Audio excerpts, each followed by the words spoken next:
and justice for all. Please remain standing for a moment of silence.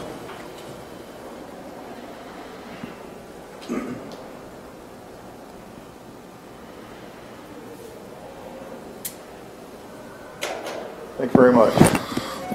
Please put your pagers and phones on silent, please. Do we have any citizen concerns? Sure. Could you approach the podium?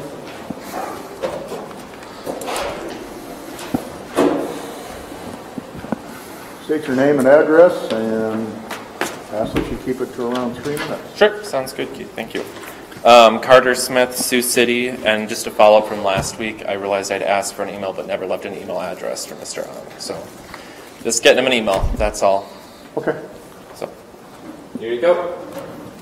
Do we need to receive that? I'm confused on what it is. He left a question for the two of you and did not leave a way to contact him. Yeah. I believe Mr.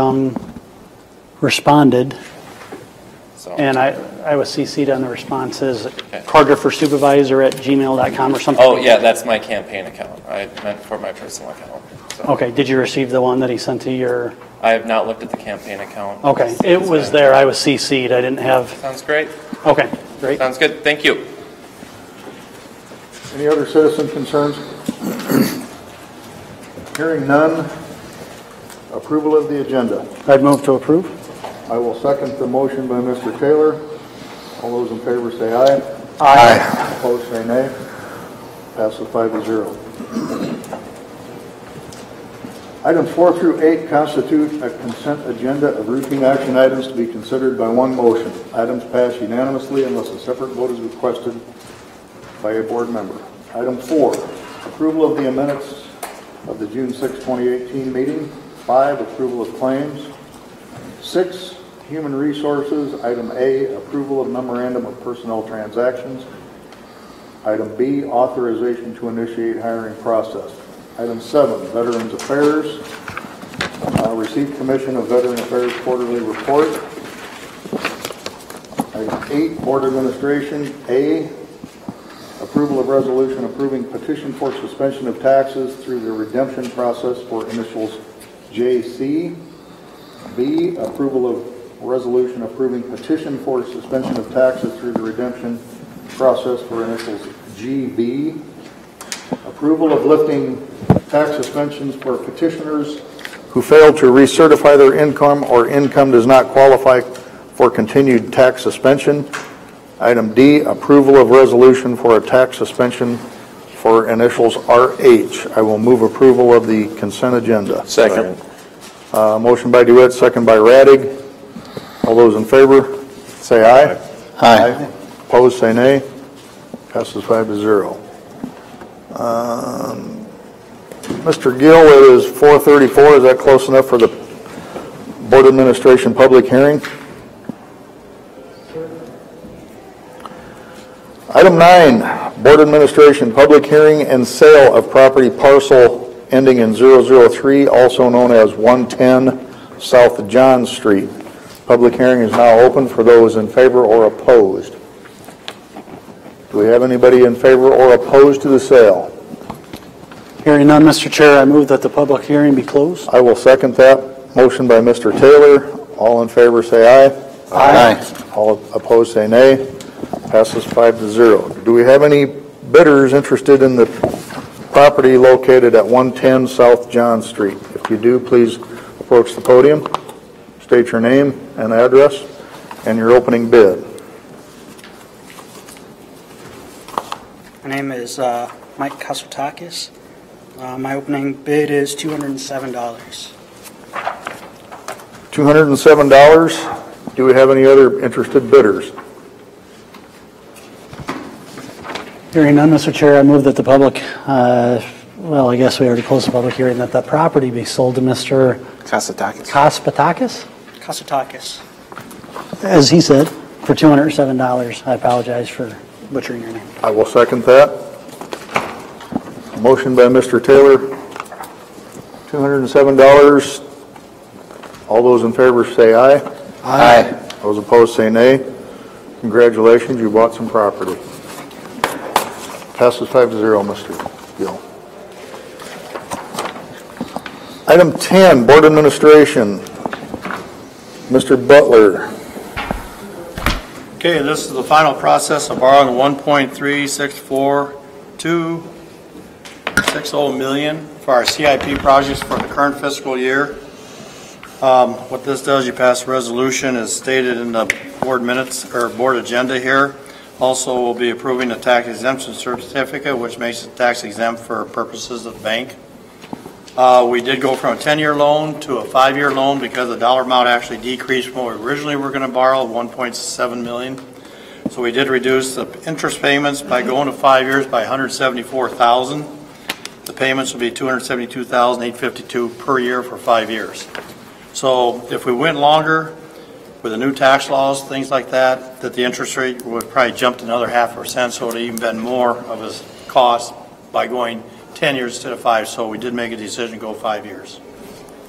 So you can read the approval resolution approving and authorizing a form of loan agreement and authorizing providing for the issuance and levying a tax to pay the notes. We did budget the tax ahead of time because we knew we were going to do this. Mr. Taylor. How does the 2.65% compared to the last 2 or 3 years as far as what we've borrowed? I can tell you that. I did bring our bond schedule with us. The year, when we went on a 10-year, it was 1.99% over 10 years. The one before that was 1.99%. In 17, we did a loan for 5 years at 1.91%. So that kind of gives you an idea. It has gone up some, but the tax laws have changed, not favoring the banks as much as it used to favor. And so the rates did go up. But still, for 2.61, that's still pretty cheap money. And what would it have been if we were 2.65, I believe. if we had borrowed over 10 years? It'd be close to 3%. Okay. So, and this is actually one of the lowest borrowings we've had probably the last 2 or 3 years. Because we had some big issues beforehand. The issues slimmed down this year, and next year might even be less. It might be a little more because we got a couple projects may come on board. Going 5 years with just a little more payment is going to put any bind on us anywhere? No, no.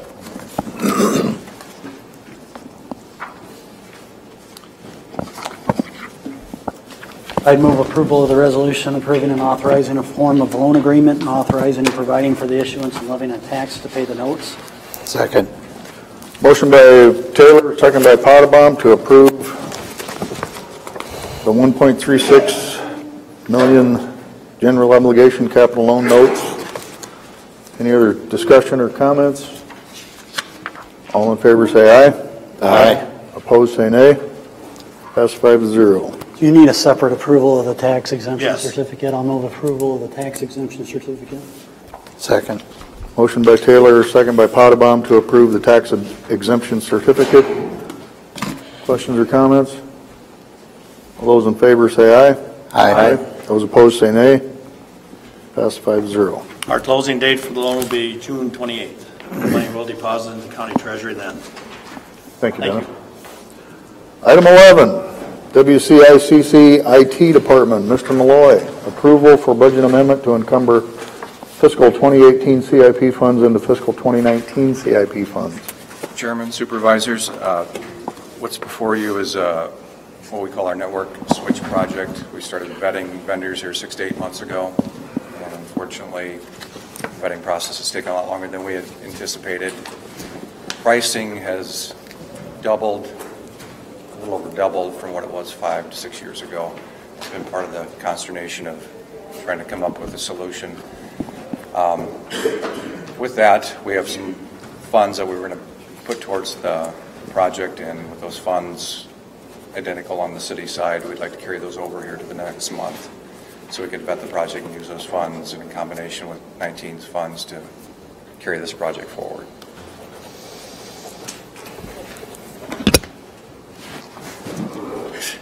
I don't know what he's doing. Can't make this stuff up. And Dennis approved this without his glasses, so. Yes. And what it does, we're actually had 150,000 budget. We aren't spending 81,444 this year. We'll carry forward in reserves to next year. It's in our CIP. And then we'll amend his budget for our share, such as the city probably will too, going from 150 up to 150 plus the 81,000 for 1 year. Then it'll drop back to whatever is approved for the next fiscal year 20. Has the city discussed this at all, or has this been put forward? With finance, we've had ongoing discussions. And they're amenable, as far as you know? That's my understanding, yes. Yes. Yeah. They just haven't voted on it yet. I believe it's a different process, Supervisor. So I don't know if it's the same process Dennis is using. I'll move approval. Second. Motion by Young, second by Taylor to approve the budget amendment. Further discussion? All those in favor say aye. Aye. Those opposed say nay. Passes 5-0. Thank you, Mr. Malloy. Secondary roads, item 12. Mr. Nera.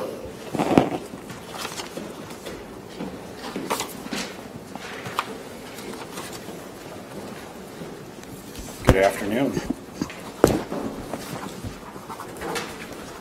First item I have is approval of the annual contract for purchase of corrugated metal pipes.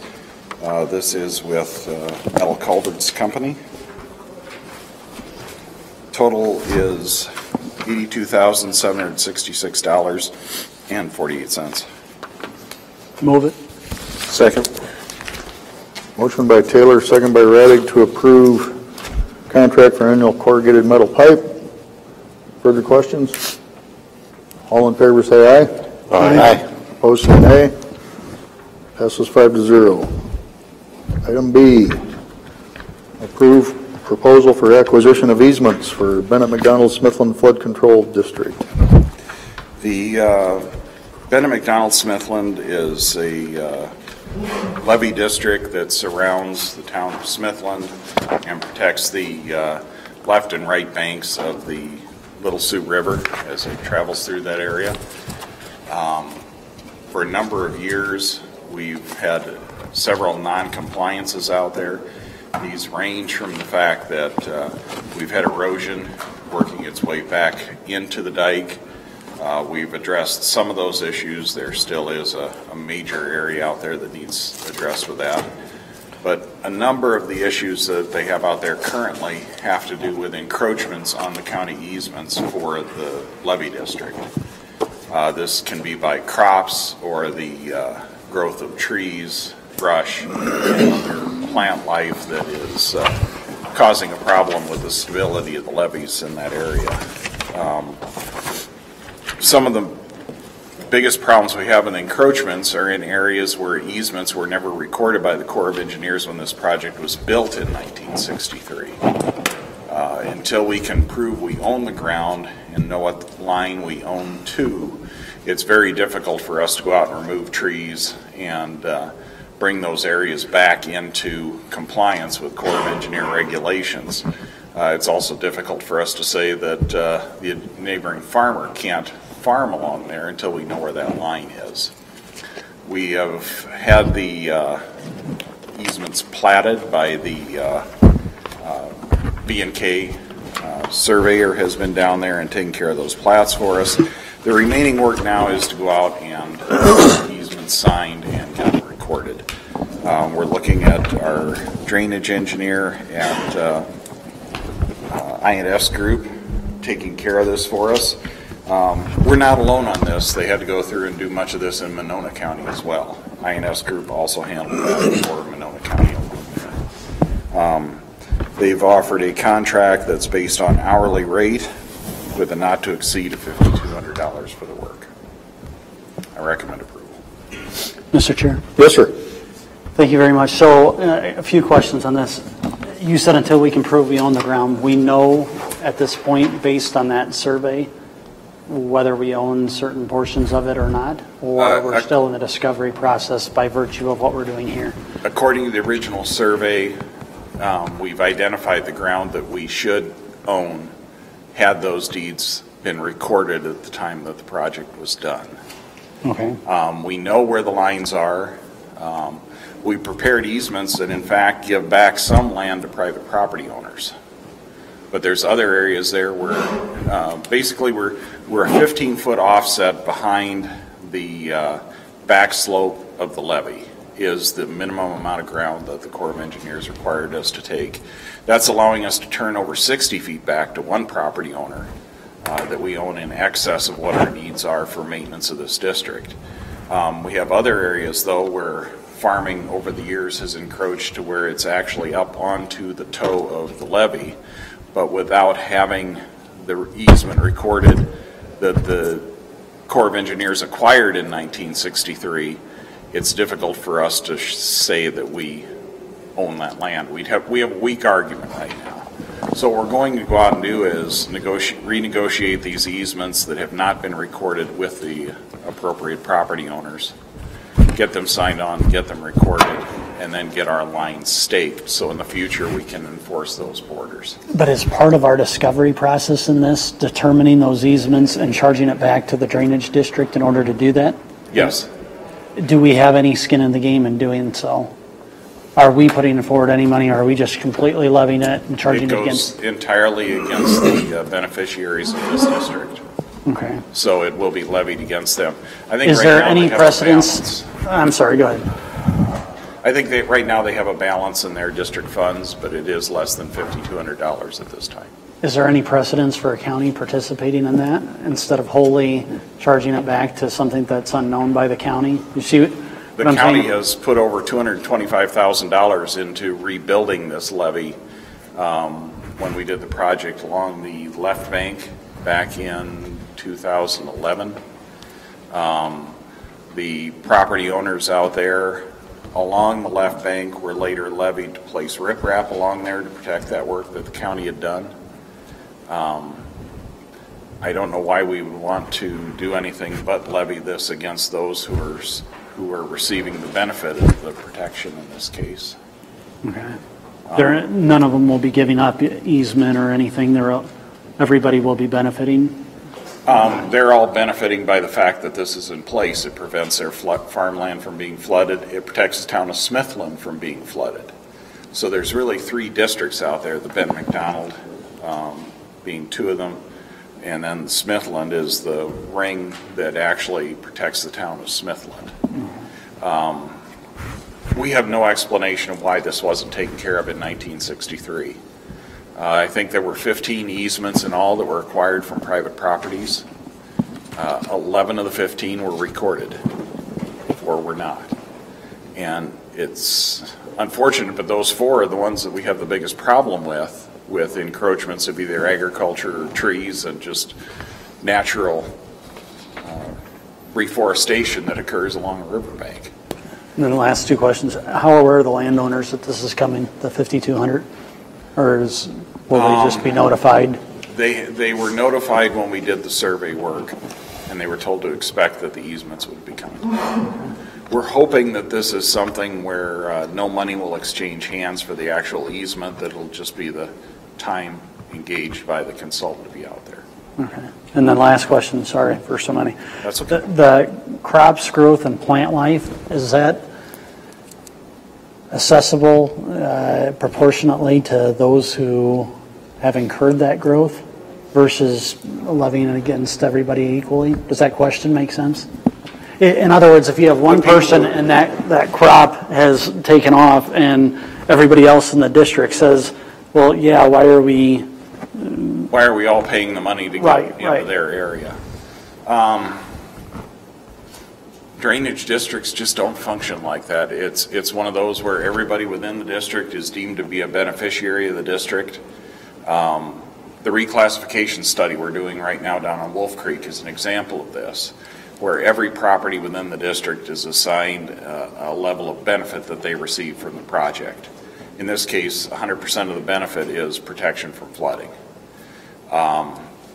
Each year when we go down there and address either the trees that are on the riverside face, or fill in a gopher hole, or fill in wheel ruts from the people who go back there and recreationally fish along the river, but do damage to the top of the dike that's required to be repaired by the Corps.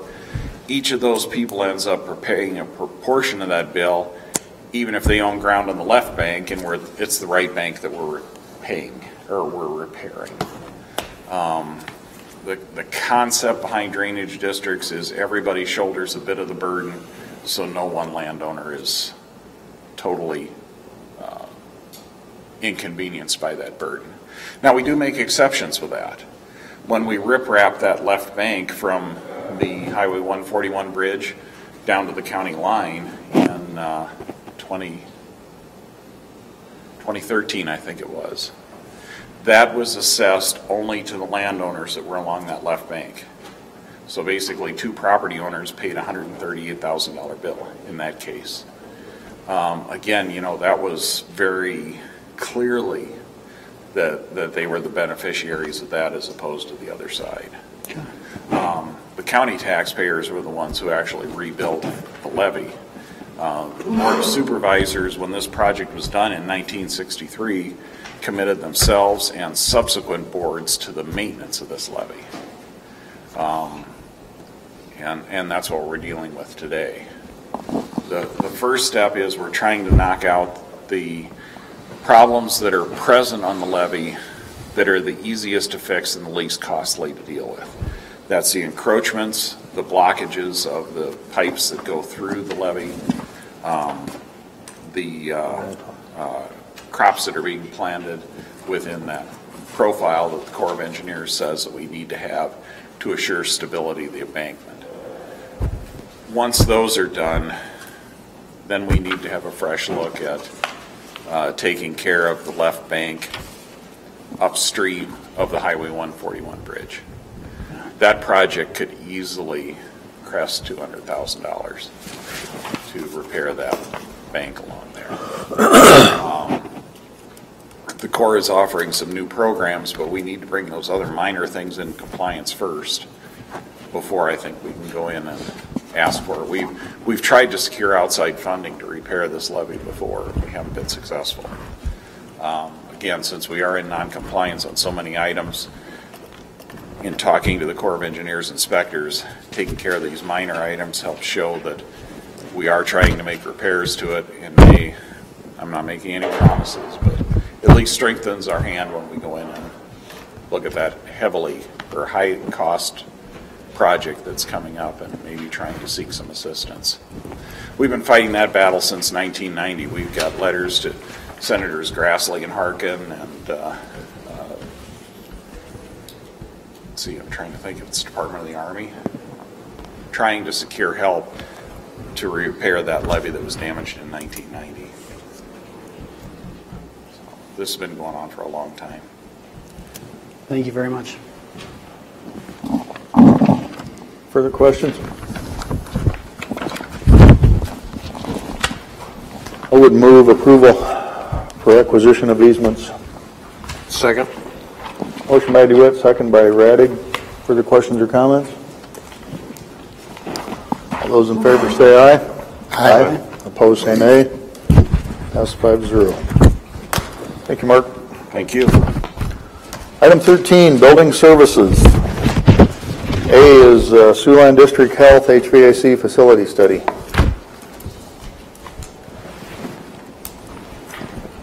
Sorry, can you just turn off these so that Rocky can see.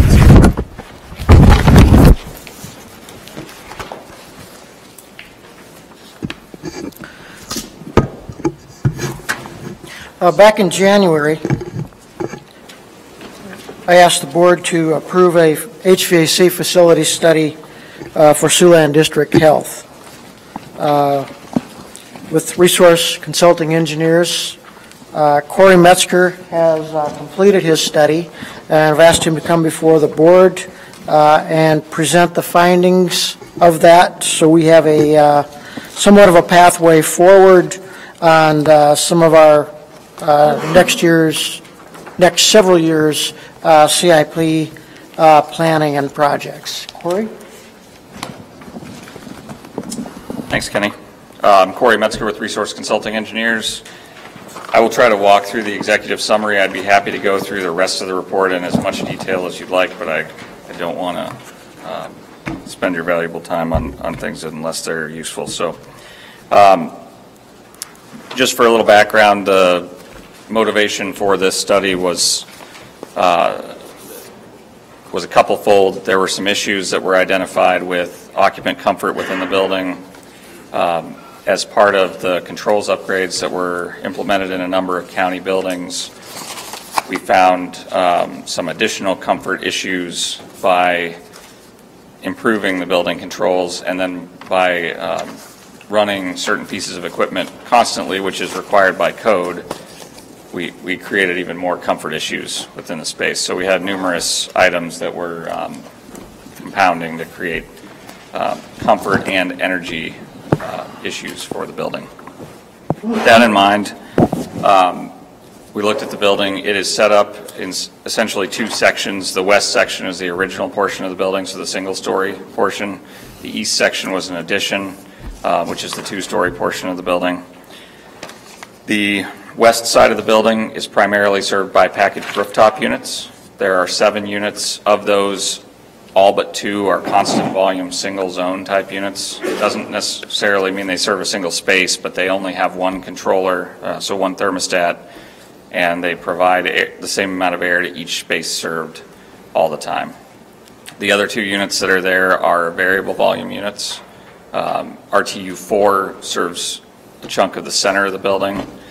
For reference, Appendix 1 has kind of a layout shown. It's on the back page of the document. So RTU4 is a variable volume unit that serves the center of the building. There are supply air terminals or VAV boxes that are downstream of that unit. The boxes off of that unit do not have reheat coils on them. So reheat is used to prevent subcooling and control humidity within spaces on variable volume systems. Rooftop Unit 7 then, which is on the south side of the building, also has variable volume equipment, but it does have reheat coils equipped on the VAV boxes for that unit. So that's the west side of the building. On the east side of the building, there's a single air handler that provides most of the conditioning for that portion of the building. It's a variable air volume unit equipped with a return fan, economizer section, filters, coils, and a supply fan. The heating coil in that unit is a hot water heating coil that's fed by the heating water system that was just upgraded in the last year and a half. So there are 3 new boilers in the building. Those provide hot water to the air handling unit 1, and then the reheat coils that are where supply air terminals or VAV boxes are equipped with reheat coils. Those are fed by the boilers. So air handling unit 1 serves the majority of the east side of the building. There are VAV boxes throughout. I think there are about 40 boxes, although there are fewer zones than that because there are some cases where multiple boxes serve a single zone. So the key issues that we identified, you've got a number of the single zone constant volume rooftop units that serve multiple spaces with a single thermostat. So the space that has the thermostat has the best shot at being comfortable. However, when you're looking at a constant volume system, all of these rooftops either have single or 2-stage heating and cooling, which means that you can see fairly significant temperature swings on your supply air when a stage is engaged or disengaged. So we may see a 10 or 12 degree temperature swing on our supply air for each stage if it's 2-stage, and if it's single stage, it may be more in the range of 20 degrees. So as you continue to push that air constantly, and you see those swings in supply air temperature, it can lead to comfort issues.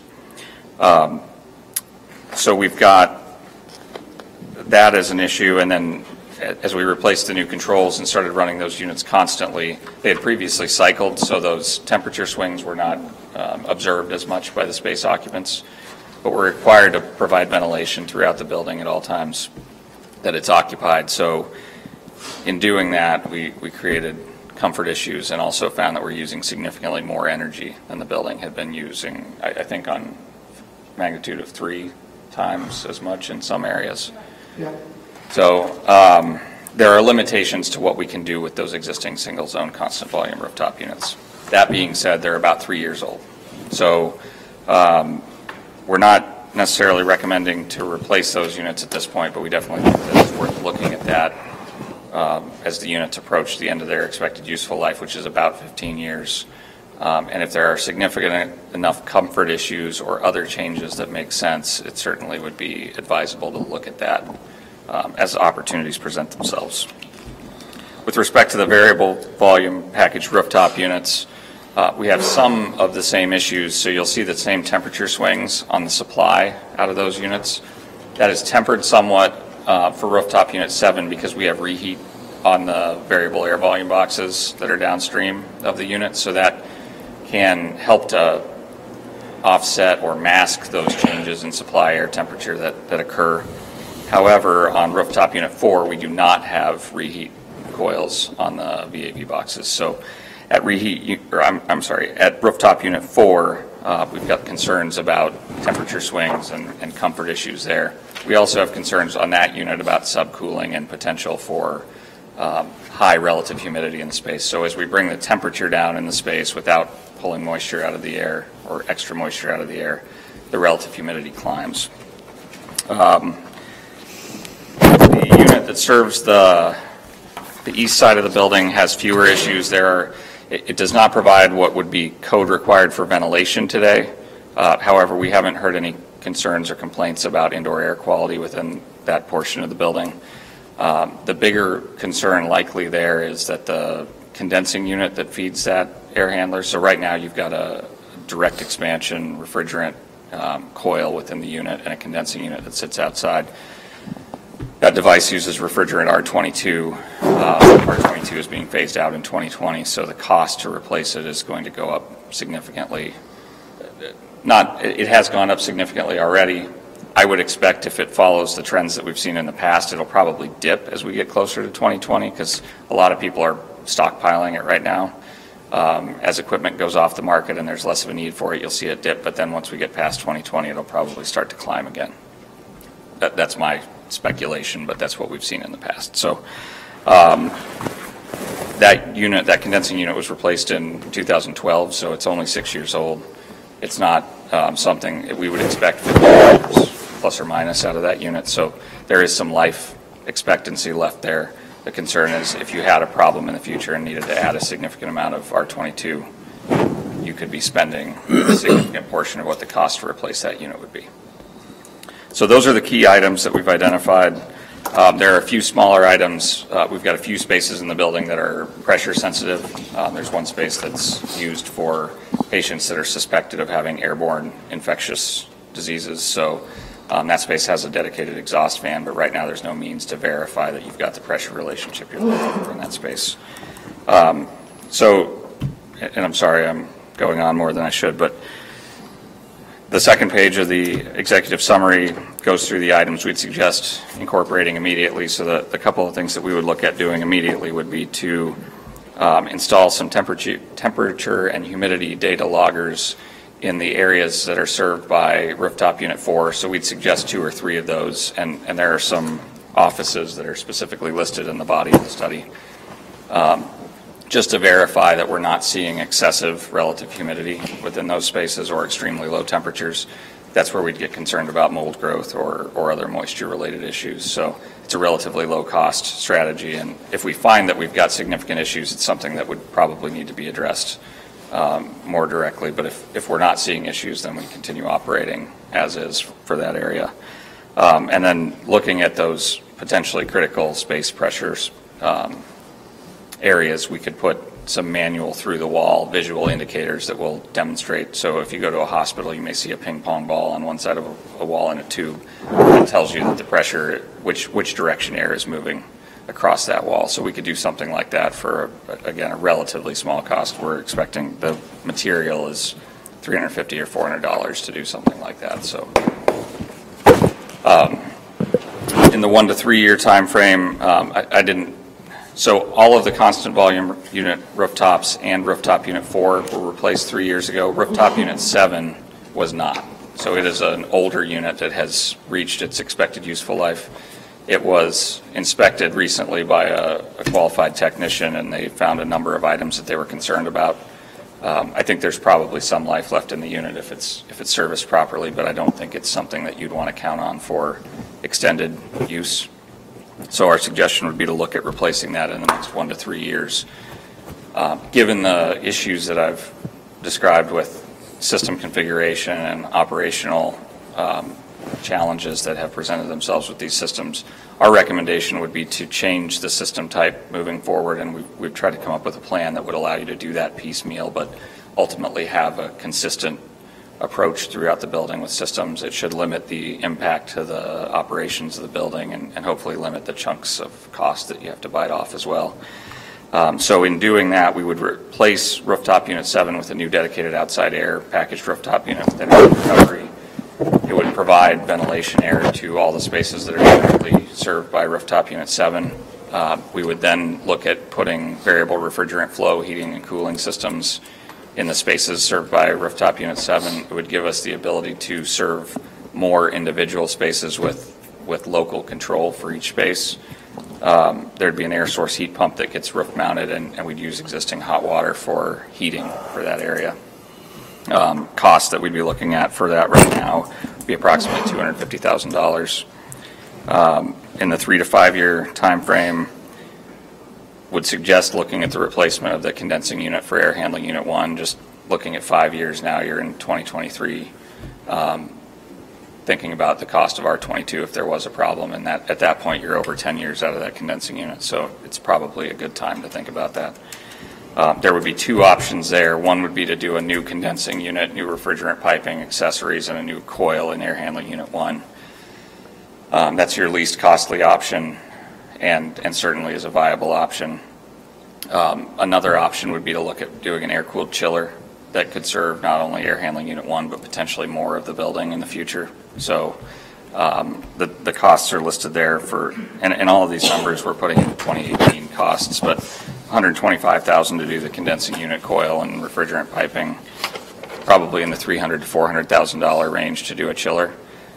There are some benefits to the chiller. We get better temperature control, better dehumidification, should be able to achieve with the type of chiller we would be looking at better efficiency and likely get more longevity out of that piece of equipment than we would out of a new condensing unit. So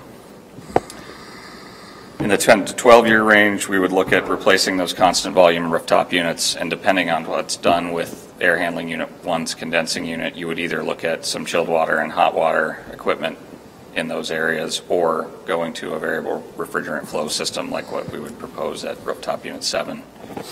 And then in the 15 to 20 year time frame, we would suggest, so you're going to be getting to a point where the air handler in the east portion of the building is reaching its expected useful life, and what are new boilers today will be nearing the end of their expected useful lives as well. So significant project potentially at that point.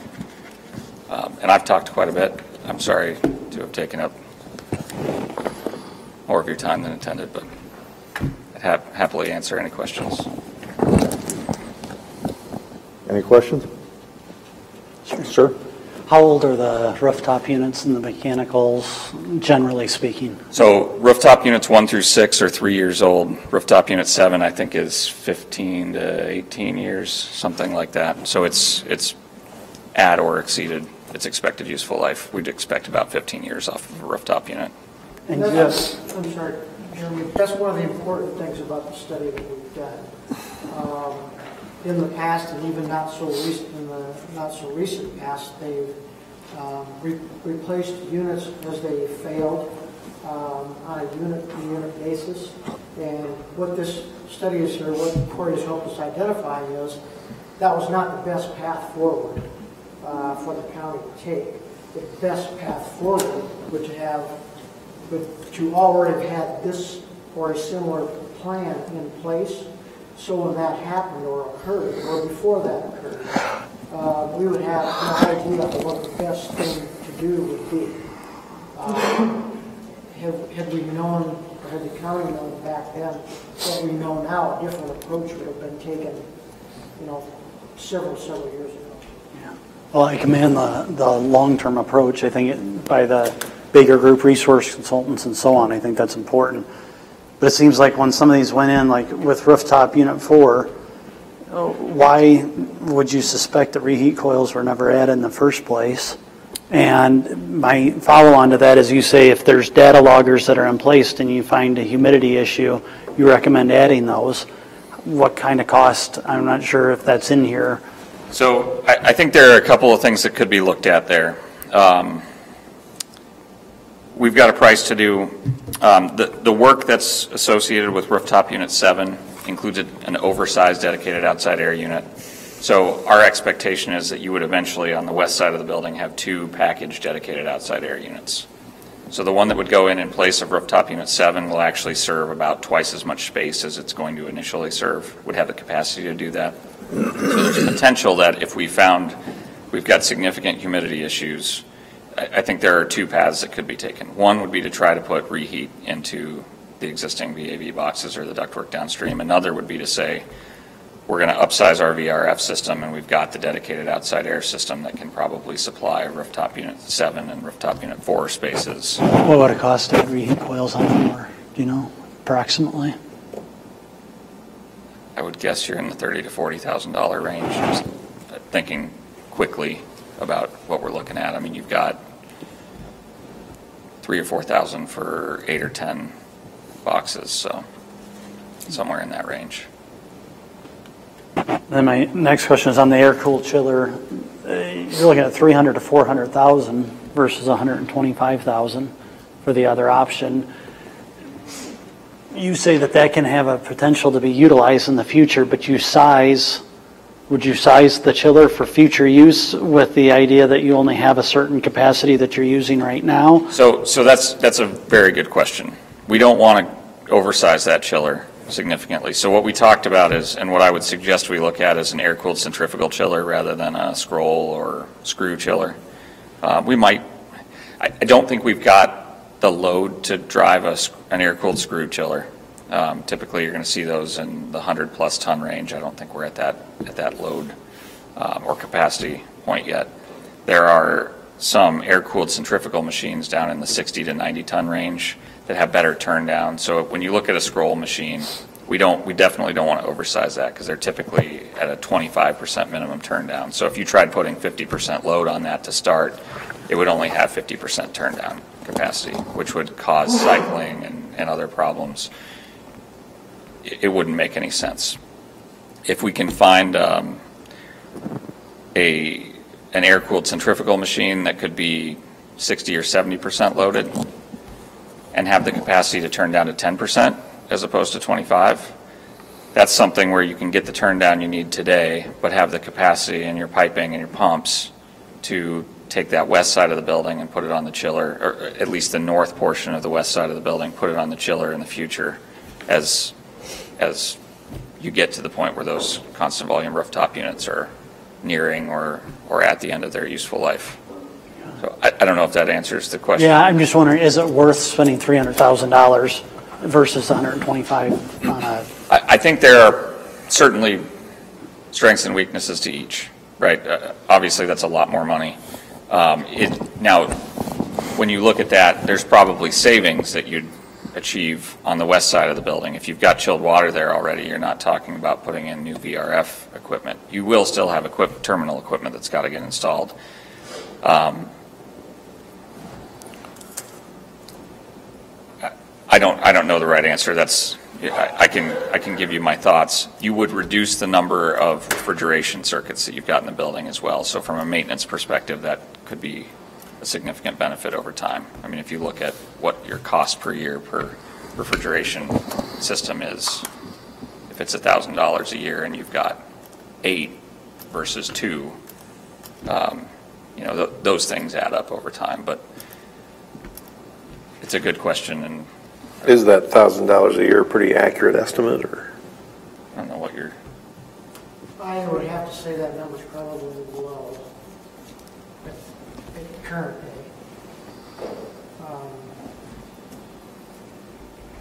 That's probably close. My estimate. So maybe like a $7,500 a year savings to only have 2 versus the 8.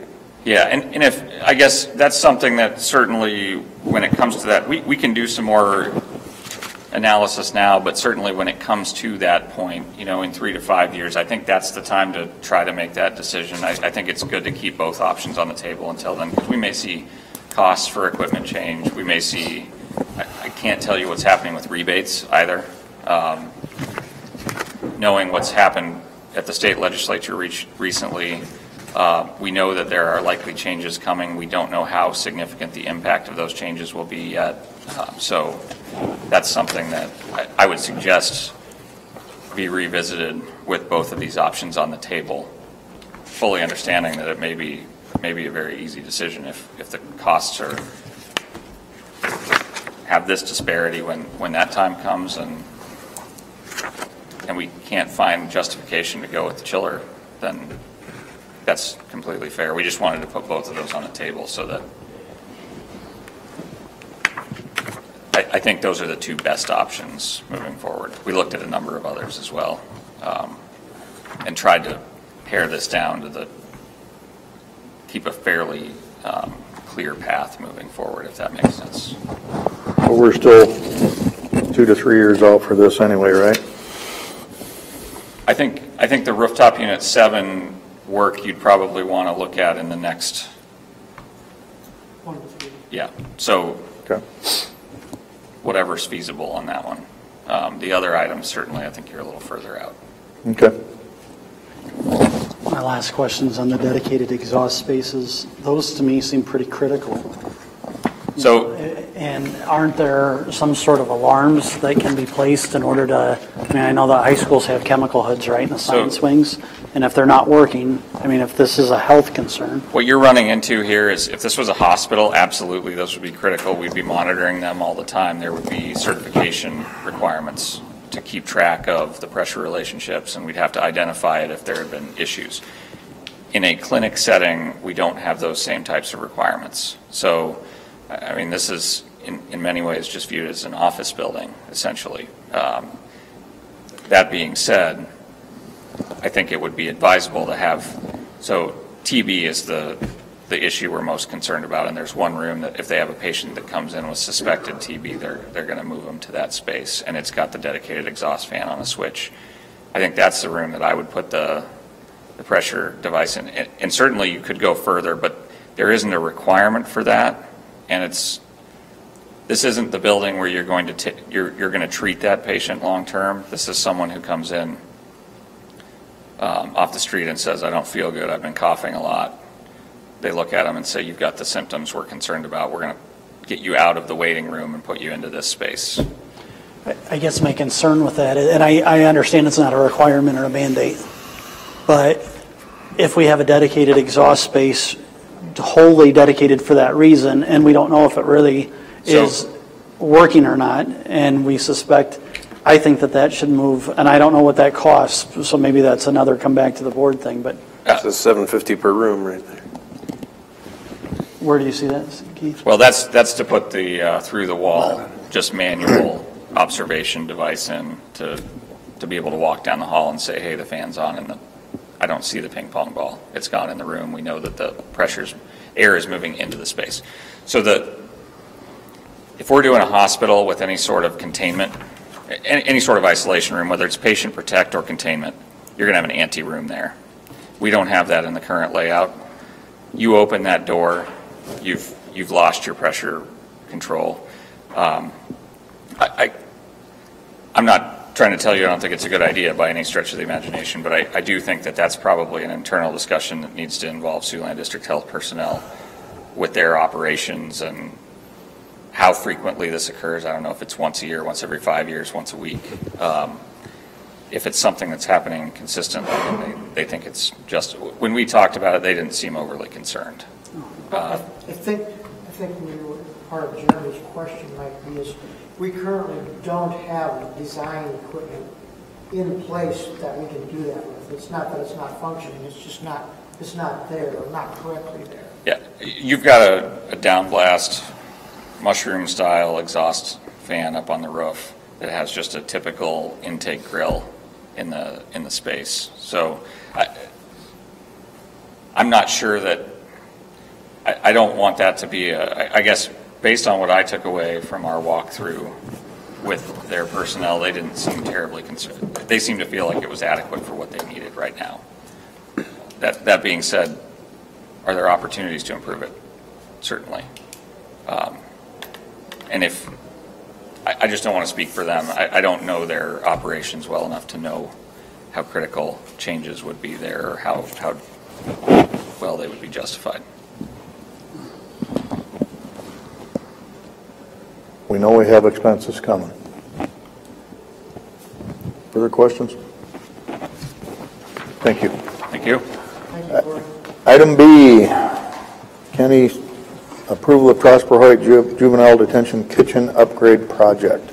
The item before you is for Prosper Hoyt Juvenile Detention, a kitchen upgrade project. Not only would include the kitchen, but the laundry area. We have some current deficiencies in both of those areas, whereby if we were under current day code requirements, we would not meet those requirements. We are, however, grandfathered in since the areas are quite old. And so we do meet the code requirements as we need to. However, through some inspections and so forth, we our inspectors have made it known that we would not meet current day compliance, and they would like us to start taking a look at ways to improve and be able to meet some of those new code requirements. We've also got some issues with equipment breakdowns, equipment getting older, not able to get parts for it, having to retrofit available new parts into the old systems to make them work. We've had, several failures over several different times on the same pieces of equipment. Goldberg Group has presented us a proposal, which I've got before you for approval today, to do design and specifications for plans for those two areas. Kevin Rost is here if we have any questions for Gold Group Architects. Also, Ryan Weber, the detention director, is here. If you'd like to include any comments or you have any questions for any of us on these areas.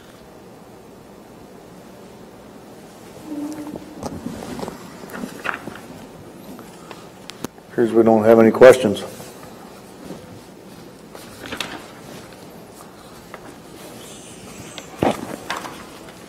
So Kenny, you're asking for a motion to approve the Goldberg Group for $11,300? That's correct. I will make that motion. Second. Motion by DeWitt, second by Taylor, to approve the Goldberg Group Architects in the amount of $11,300. Question? Comments or questions? All those in favor say aye. Aye. Those opposed say nay. Passes 5-0. I'd move to see competitive bids for the Prosper Hoyt Juvenile Detention Kitchen and Laundry Project. Second. Motion by Taylor, second by Ung to seek competitive bids.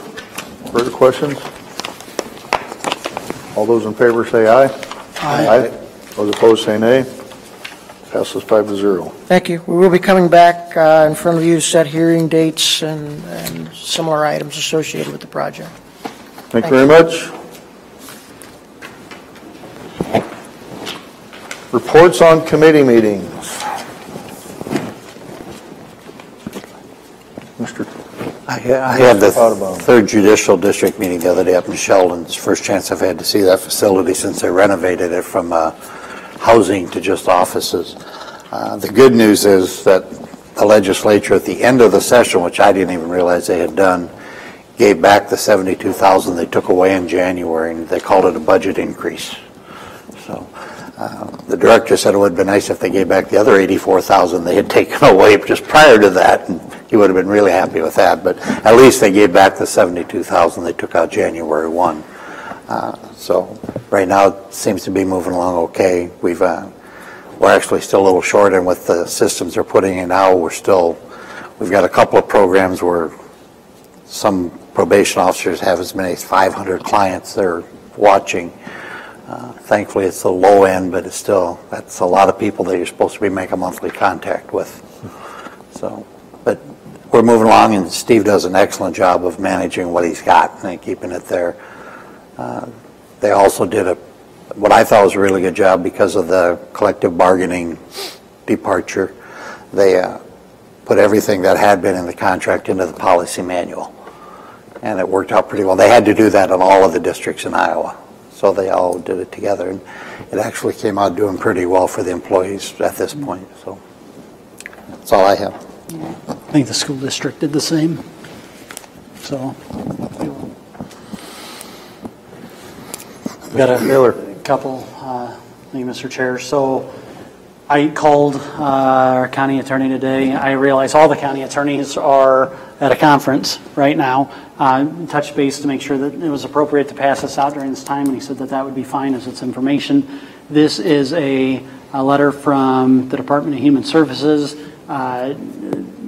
basically denying the request for exception to the Iowa Code, asking for basic county standalone exemption. There was also, I don't know if everybody knows this, but there was a code change as well that slipped in. I think that's maybe the best way to characterize it. And that amendment allows only a county to be exempt if the approval was provided prior to July 1st, 2014. If you remember, prior to that, that was just in rules, but now it's been codified. I don't think that's to the benefit of our particular county, but that's the reality. So with that, the other update I wanted to give is that on May 23rd, we had 3 versions of the 28E drafted. And if you remember when we met with Sioux and Plymouth counties, some of those provisions were to be able to levy over and above the current rate to meet budget obligations. We decided as a board on May 29th that we didn't trust, nor would we probably be allowed to have that difference and protect those dollars.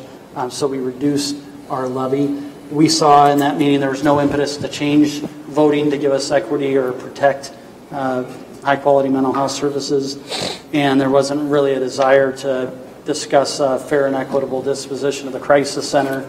And so with that, the legal counsel sent a draft MOU to the other county attorneys in Plymouth and Sioux as an effort to see if there's any opportunity. Now, it's important to remember this is not signed by Woodbury County, but it represents an effort to see if there's any opportunity in trying to bridge the gap and re-enter Sioux Rivers as of July 1st.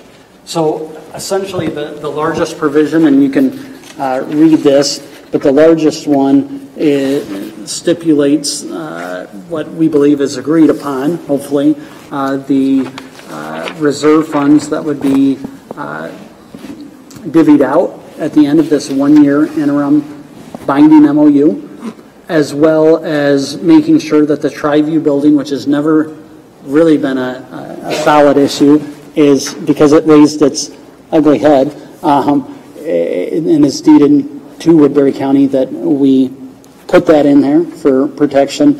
And that the other one is that the budget is essentially set. Why does that matter? Who cares? Well, if the budget isn't set and they passed a budget, there's an opportunity to start spending down reserves at such a rate that would impede Woodbury County's ability to seek Sunny or Skies over in Rolling Hills. And you know that there's a certain funding obligation that's asked there to be on parity with the other 7 counties, 5 of them have accepted a certain majority of their board. The process for this is that it would go to Plymouth and to Sioux rather than to the region board. And so this has been delivered to the other county attorneys, and the essence of time to see if in the next 18 days there is a willingness to perhaps participate in something like this. Again, this would need to be approved by our county board as well, but this is the basic minimum. This is what we need to protect taxpayers and mental health services. So I wanted to put that in front of you tonight. And of course, July 1st is the date.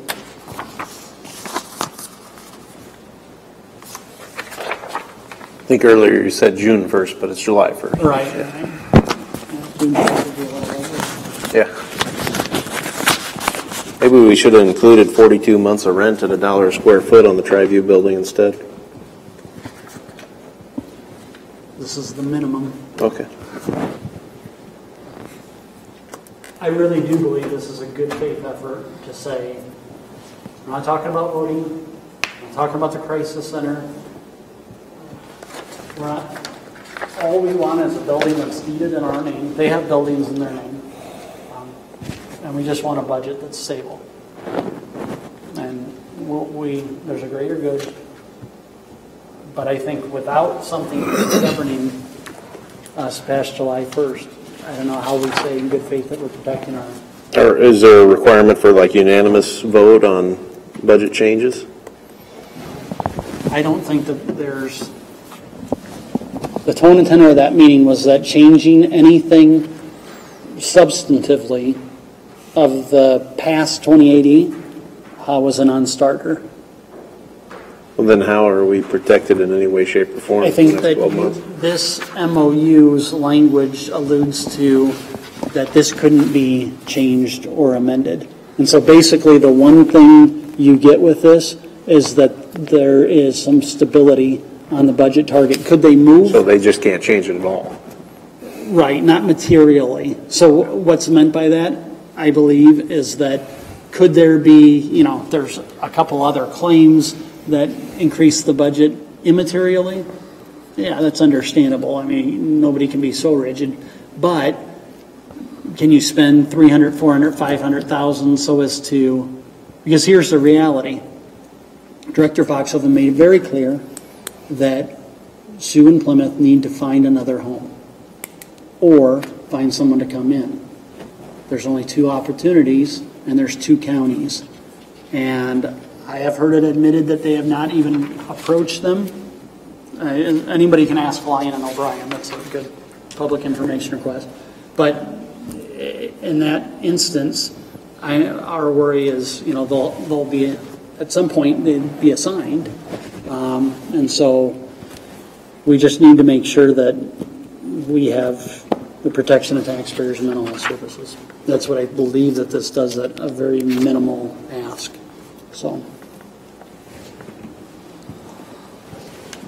are we proposing to have this on our agenda to bring to them?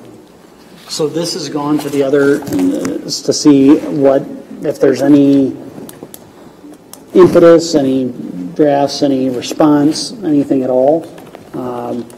But this could be, we could formally vote on this earlier than that.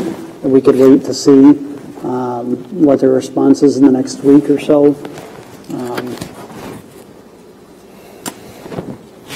I mean, if there's no MOU by our next meeting, there's no point in going after July 1st. We're not in that region. That is something that this board will have to decide.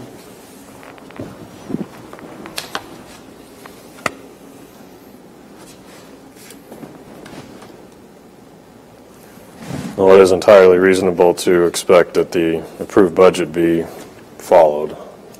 I think it covers a lot of our other concerns just by saying that. So.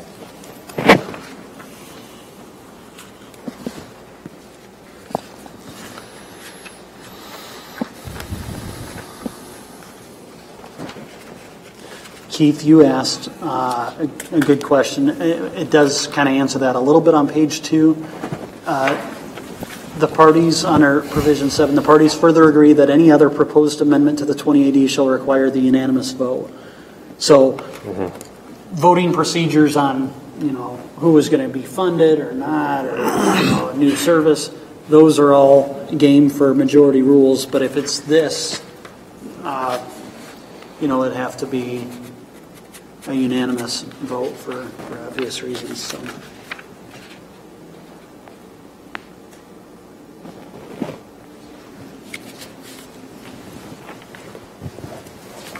Further homework. Anything else, Mr. Taylor? Just that there's an IJR meeting on Thursday. Yes. And Are you going to that? I'm not sure. Okay. If that's been,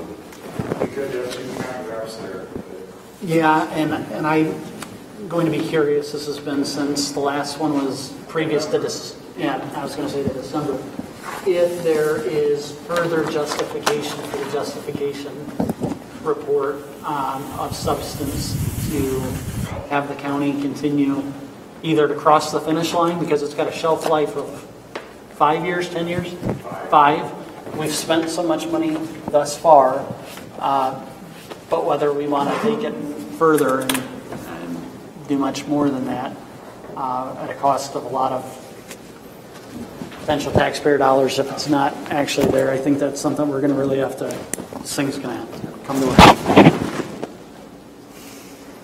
Well, if I can just give a brief update as to the reason for the delay. There was a question on the traffic study. The initial traffic study showed that the airport interchange was going to be in excess of capacity. DOT redid the study the following year, and it showed there was not an issue at the airport interchange. And the ability to take up some of the slack with that traffic was one of the justifications that they look at in doing an additional interchange. Our consultant has been working interactively with the Department of Transportation and with HDR to try and resolve those issues so that we have an accurate traffic count and projections for development of that interchange. And he's got those results now to present on Thursday. So again, it would be good to have a couple of people's perspective there. I would also anticipate that they'll have to come before the board because there is a the board had authorized $120,000 of funding for what's called subpart D of the contract. That is the environmental and archaeological track, looking at the area that required looking for wetlands, those type things out there, historic buildings, and that type of work. The final phase of that budget will be presented as well. So again, it would be good to have a couple of you there to catch and hear that presentation. So in order to spend that money, they would need to come back before the board for that? They need to have authorization of the board for that, yes. I'm questioning whether or not it may have been spent, but I know they have authorization to $536,000 currently in the study. I think we paid 400. I want to say it's about 444,000. But they have hours that are approaching that current authorization. And it's not enough to finish the report in the format to take it to DOT for consideration of the interchange. So that would need to be authorized by the board to continue. While this is a partnership in paying for the project between DOT, City of Sioux City, Sergeant Bluff, Salix, the Siouxland Initiative, the Board of Supervisors is still the contracting authority with this project. Each of the other governmental organizations has been paying their share. Sioux City and DOT have been given periodic billings. Sergeant Bluff has fully paid their share. Salix hasn't been billed yet, but I think their whole share of the study is $450 of a $600,000 study. So I figured I'd wait for them until we get to the end of the study. But And someday, if this was justified, what would the cost of the county be of actually building the thing, potentially? right now, potentially in excess of $25 million. Now, it's not all county. There's eligibility for federal aid on that. The portions of the project with I-29 and the overpass, that portion that's within DOT right-of-way, would be eligible for a good deal of federal aid. The county portions would be the connections of the interchange to the rest of our system. Your best guess today on what the county would be responsible for of the Somewhere between $5 and $8 million. That would be solely ours. We would be eligible to request money from the MPO for that. And I would assume that Sioux City, because they were the original instigators of this, would be willing to work with us on getting those MPO funds to help out with that. Thank you.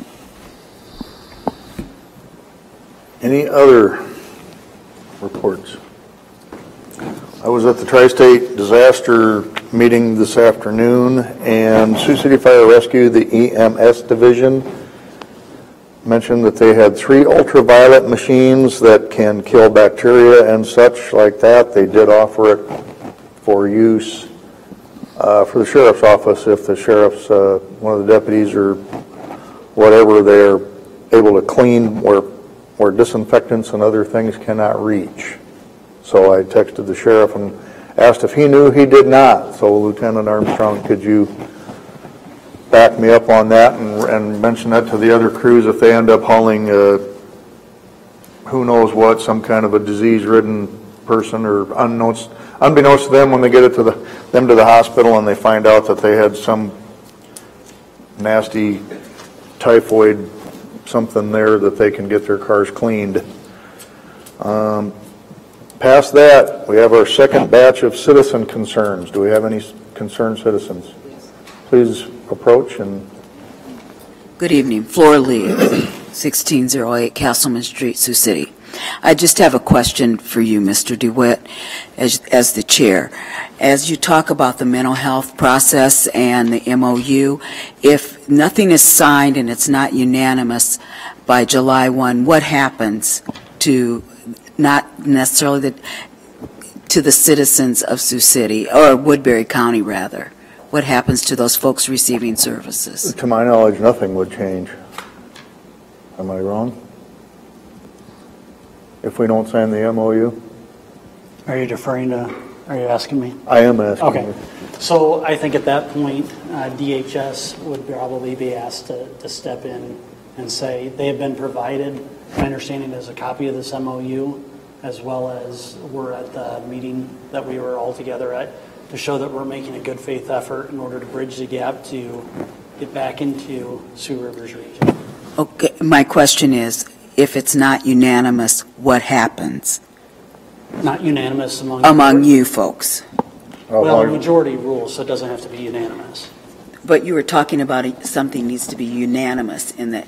Yeah, that was actually describing that a change to the 28E would have to be unanimous to change the MOU going forward, not unanimous agreement on this board's part. So that would be in the Sioux Rivers region vote. Okay, I just need which to would be sure. Matthew and I, and then Don, Mark. Because you have some people in need, and July 1, we don't want. Yeah, we're levying the money either way, Okay, so and the money's going to be there. It's just and paying the providers so that people are getting the services. does the money come through us at the county, And or that does will it come through the continue region? July 1 regardless of what happens. Correct. Okay, until you go to the Sunshine and Rolling Hills, right? Well, yeah. I'm quoting. Absolutely. Yeah, that's what they say. Thank you. Thank you. I wouldn't necessarily call it sunshine, just open and honest government. Any further citizen concerns? I didn't hear you, Mr. Rabbit. I said I wouldn't necessarily call it sunshine, just open and honest government. Board concerns, item 16, and finally.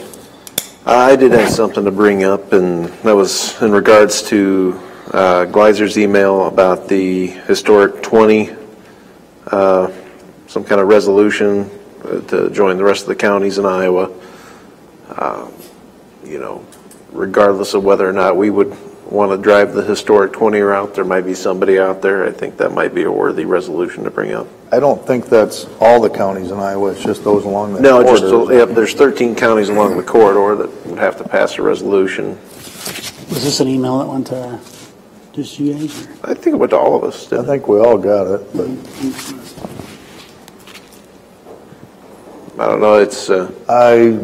So what's the substance of it? Sorry. Basically, there's a guy out of Boston who's been trying to get a historic 20 route. It's the longest highway across the United States.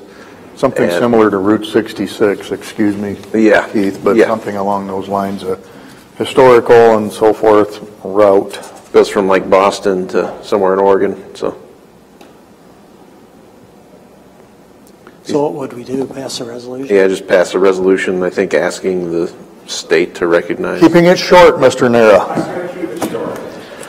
There is expense with this project as proposed by this individual, which would be the It's just the signs. purchase and placement of signs. Our sign policy is that when we have a group that's requesting signs be placed, they provide the signs, we provide the labor to put them up. So this is what we've done with our bicycle groups. It would be my suggestion that we look at that with the Historic Highway 20 folks as well. I also think it would be worth looking at other sources for the signs. This individual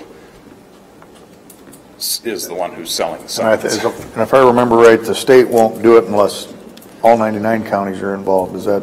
No, unless the counties through which the old Highway 20 runs okay. are involved, so. Okay. The 13 across the It state. was a long-winded email, and I did Sure. not get all the way through it, so. But they are trying to promote it. I know that Cushing already has the signs in place that the city purchased and placed at both ends of town. Thank you. Any other board concerns? We are adjourned.